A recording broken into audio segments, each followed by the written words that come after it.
Une série d'attaques coordonnées sans précédent depuis la Deuxième Guerre mondiale, revendiquée par le groupe État islamique, frappe Paris le 13 novembre 2015.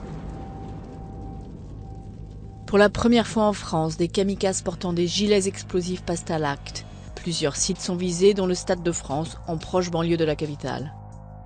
En plein cœur de Paris, des bars et restaurants d'arrondissement phares de la vie nocturne sont aussi touchés. Le nombre le plus élevé de victimes est recensé dans la salle de spectacle du Bataclan, boulevard Voltaire, où se tient un concert de rock au moment des attaques. Au total, 130 personnes perdent la vie et des centaines d'autres sont blessées. Quelques jours plus tard, le 18 novembre, la police effectue une descente dans un appartement de Saint-Denis.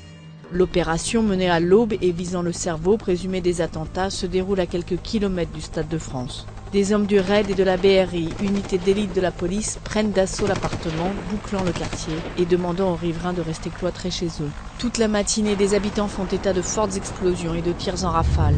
Le Belge Abdelhamid Abaoud, membre très actif de l'État islamique, est tué au cours de l'opération.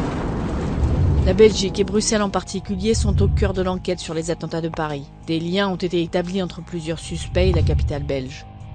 L'un de ces suspects, le français Salah Abdeslam, né en Belgique, est toujours en fuite. Les enquêteurs ont découvert ses empreintes dans un appartement bruxellois où se trouvaient des ceintures et traces d'explosifs.